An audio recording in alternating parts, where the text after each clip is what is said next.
r/AskReddit by Reddit. What is something that makes you say, man, I ducking hate people? When people twist the truth and accuse you of things you didn't do, and people side with them. Oh boy, I went through a divorce. I could prove every lie she told wasn't true, and people still sided with my ex-wife about the terrible things she accused me of. You just have to accept people will believe whatever they want to hear first, and accept it as gospel. My dog ran away 5 days ago, and I've been posting on every website trying to find him. Someone posted him as found yesterday and someone else claimed him. Had to contact the police to help me finally get him back after 5 hours of headache, because the person that found him blocked me, and they were only trying to cooperate after the Facebook group that originally thought he was returned to his rightful owner put them on blast for stealing my dog. People ducking suck, man. Edit. Forgot how to Reddit. Here's a picture of my little guy Sly Cooper. Also, thank you so much for gold, making my day a little better.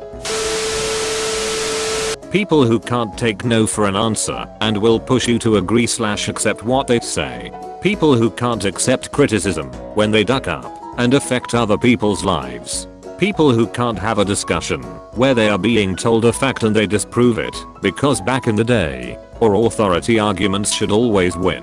It teaches you some hardcore patience when you have to deal with people like these on the daily.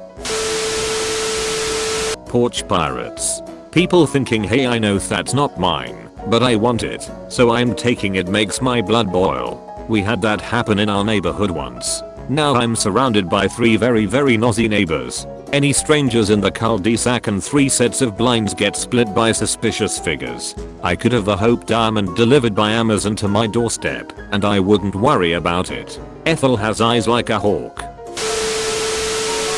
Adults who take youth sports way too seriously. This is one of the most important posts. They ruin sports for their children and other children as well. I hated the parents who would kiss, but to the coach, and get their kid played. My parents didn't have time to watch me play, so I never did. Not saying I was good, but I don't need a 40 years old reminding me at every game when I'm finally out on the field. Cool down, Karen, your 8th grader has played 30 full minutes and we are still losing. She isn't getting a damn scholarship. Student paramedic in the UK here. For context, you don't pay for healthcare in the UK, including the ambulance service. We often have patients who will ring us up and say over the phone things like, I have chest pain. Chest pain is a high priority case and often gets dispatched as quick as possible. But upon arrival they will tell us, I never said I had chest pain, yet we ring and ask for a transcript of the conversation and there it is. 9/10 times we have to take them into hospital to check they are okay, just in case there is any heart or lung issues. But people will lie to get things seen quicker through the emergency pathway. But people will get us out for anything because they can't be bothered to A. drive themselves, B. pay for a taxi, C. get public transport, or D. wait to see their GP, family doctor. You can leave people at home and tell them you won't take them, but if they ring back, another crew will be sent out, or even worse, something bad could actually happen and you're stuck with the liability. It makes me so annoyed people see it as a taxi and not as an emergency service. But let me clarify, this is a small amount of people, but they are definitely there. Edit. My personal opinion. For all those saying this is why things shouldn't be free, this is a minority of people who do this. All of my patients are treated with dignity and respect. I've had people who've come off motorbikes, attempted suicide, heart attacks, pulled muscles, chest infections, the works. I know each and every one of them, no matter how dire the circumstances, will be treated fairly and equally for their condition with a care plan to look after them after they leave hospital. People who say, oh, it's their job to clean up after me, or I'm making sure that they are still employed, as an excuse for not cleaning up after themselves in public. Like, no, you don't leave a soda spilled everywhere and then not even attempt to clean it up. You don't leave rolls and rolls of toilet paper all over the floor in the bathroom. You don't leave bags of popcorn and drinks and popcorn all over a theater floor and seats. Take responsibility. Clean up your mess. After working as a critical care nurse for years now, you'd think it would be the countless IV drug abusers or alcoholics that I treat in the MICU. But it's not my patients that make me think that. It's their families. I get that most of the time. People are nervous for their loved ones. They don't want to lose their parent. But I see this situation happen over and over. When it's time, people can't just let go. So 95-year-old Nana comes in and has trouble breathing. We ask her if she would want to be intubated if necessary and says no. She doesn't want that or CPR. But there isn't a form and her daughter is healthcare proxy. Too bad the family doesn't respect that. So we tube her.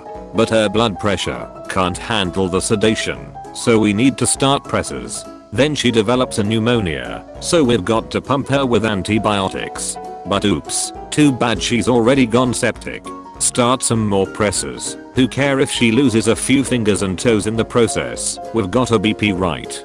Get some bedside dialysis going too. Might as well. Until ultimately, we tell the family it's getting to be futile, and we should really just make her comfortable for her own sake. But no. They don't agree. Duck your years of schooling and experience. So Nana codes. I do chest compressions and break all of her ribs in the process. We shock her and slam her with drugs and fluids for a half hour until eventually there's literally nothing more to do. I'm sorry, I know this was such a long rant. I just got off an overnight. But it's happened so often. And every single time I just think of the agony we put this person through in their last days on earth, all because a family couldn't respect their loved one's wishes. Please, when it's time, just let me pump them with morphine and Ativan and let them go in peace and comfort.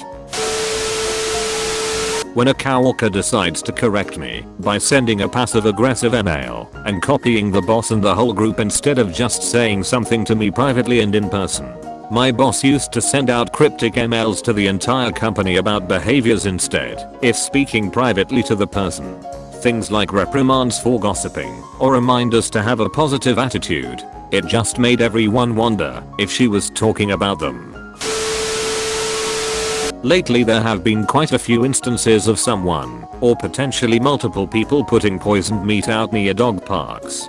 There is absolutely no valid reason to do that, and I hope they catch the butt wipes. Where I live, a third world country, fairly recently someone donated bags of high quality dog food, pedigree, and such, to a dog shelter. Turns out all the food was poisoned somehow and all the dogs in that shelter died and all their food went to waste as well because they mixed the new food with the older bags, so basically they ended up losing all the dogs and all their food. The person who does this is a serial killer. When I worked at Target, a woman came in with like 90 coupons and all of them worked except one that was expired. I handed it back to her and explained it couldn't be used, and she asked if I could just put it through. I told her I couldn't, but that the rest worked, and she was saving about $150 already, hoping it would soothe her. Nope, that last coupon was the one she really wanted, and I was a stupid idiot. I called my manager over as this woman is literally screaming over this one coupon that I literally cannot push through without supervisor approval. It was over $10 and I'm panicking.